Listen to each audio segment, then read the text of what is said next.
មជ្ឈមណ្ឌលចែកចាយ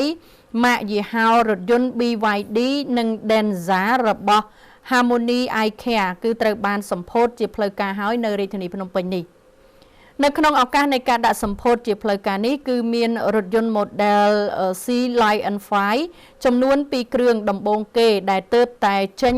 ពីខ្សែច្រវាក់ផលិតកម្មរោងចក្រដំឡើងរថយន្ត BYD នៅកម្ពុជា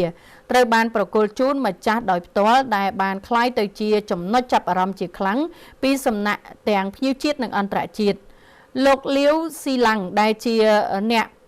គ្រប់គ្រងទូទៅនៃផ្នែកលក់រថយន្ត BYD Asia Pacific ក៏បានថ្លែងប្រាប់ថា BYD គឺទទួលបាននូវការគាំទ្រពីរាជរដ្ឋាភិបាលកម្ពុជាសម្រាប់ការអភិវឌ្ឍរថយន្តថាមពលថ្មីហើយការពង្រីកទីផ្សាររបស់ BYD នេះដែរគឺជាការអនុវត្តនូវគោលនយោបាយឧស្សាហកម្មយានយន្តរបស់កម្ពុជាពោលគឺការអនុញ្ញាតឲ្យអ្នកប្រើប្រាស់អាចទិញនៅរថយន្តអគ្គិសនីយកមកប្រើបាន NEV ហើយដែលពួកគាត់ពេញចិត្តនៅក្នុងការប្រើប្រាស់ហើយអីដែលសំខាន់គឺវានៅចិត្តផ្ទះបំផុតលោកយ៉ាងឆាវដែលជាអ្នកគ្រប់គ្រងទូទៅនៃក្រុមហ៊ុនបុតសម្ព័ន្ធ Harmony Eye Care នៃកម្ពុជាក៏បានថ្លែងដែរថាក្នុងនាមភ្នាក់ងារចែកចាយទូទៅផ្លូវការសម្រាប់ BYD និង Denza នៅក្នុងប្រទេសកម្ពុជាគឺក្រុមហ៊ុននឹងបន្តខិតខំប្រឹងប្រែងដោយប្រកាន់ភ្ជាប់នៅទស្សនវិស័យ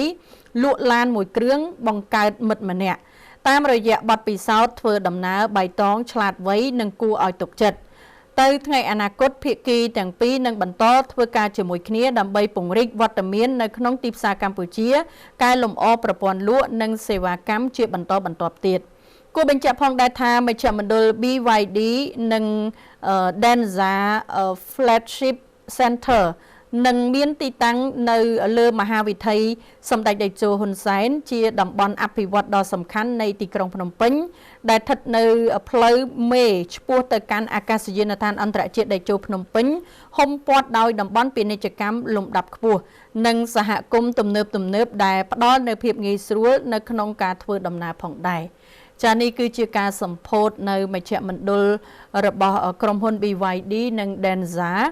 ដែលមានវត្តមាននៅក្នុងប្រទេសកម្ពុជាហើយក៏ជាការបង្កភាពងាយស្រួលទៅដល់អតិថិជនដែលជាប្រជាពលរដ្ឋកម្ពុជាឬក៏ភ្ញៀវទេសចរបរទេសដែលគាត់មកស្នាក់នៅឬក៏ធ្វើការនៅក្នុងប្រទេសកម្ពុជាគឺគាត់អាចធ្វើការបញ្ជាទិញរថយន្ត BYD នេះបានពីព្រោះបច្ចុប្បន្ននេះយើងឃើញថាវត្តមានរបស់ BYD កំពុងតែមានការចាប់អារម្មណ៍ច្រើនហើយក៏មានការចរាចរណ៍នៅលើផ្លូវច្រើនដែរមានគ្រប់ model មិនថាប្រភេទតូចធំខ្ពស់ទាបចាយើងឃើញថា BYD កំពុងតែមានវត្តមានយ៉ាងច្រើននៅក្នុងការប្រើប្រាស់របស់បងប្អូនប្រជាពលរដ្ឋពីព្រោះវាជាប្រភេទរថយន្តអគ្គិសនី